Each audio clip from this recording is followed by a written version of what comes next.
Good morning and welcome to another week on Business Morning. I'm Chimeze Obi Iwago. Thank you for joining us. Well, the weekend was agog over the federal government's suspension of Twitter in Nigeria. For many, the moves come with different negative impact on an economy that is currently struggling to find its bearing.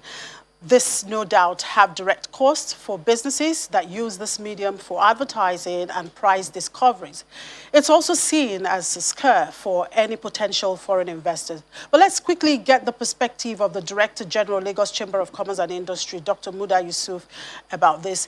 Good morning, Dr. Yusuf. Thank you very much for joining us on this program this morning. Thank you very much. Good morning. So one of the features of open market is free flow of information.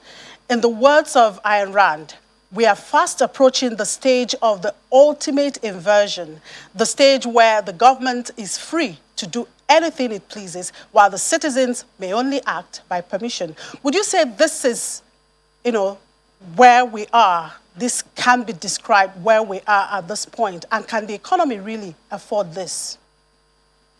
Well, certainly this is not something that the economy can afford, especially at a time when we are talking about, getting the economy to recover. When we are talking about promoting SMEs, creating jobs and all of that. I think this, for me, was a bit disproportionate in terms of the response of government, to what happened with regard to Twitter. So in things like this, I think we need to worry about the wider implications of the actions that we take. This is not to diminish the fact that the federal government may have a point in trying to seek redress as to the policy of Twitter or the approach of Twitter. But in matters like this, it is important to look at the wider implications.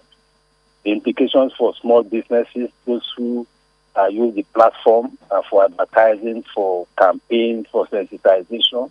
In fact, some people already even have contractual obligations. There are contracts that have been signed with the use of the digital platform.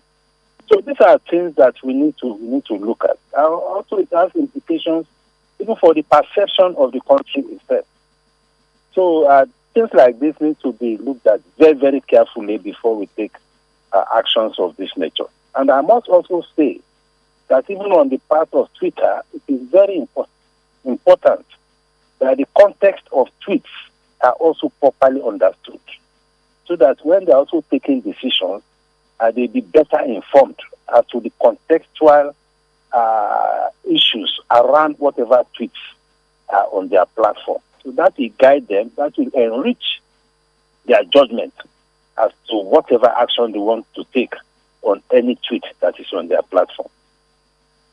Now, as an organized private sector, you are an advocacy group. How do you intend to approach this, with the government? Because a lot of your members, of course, use this platform to promote their businesses, to, talk about their businesses.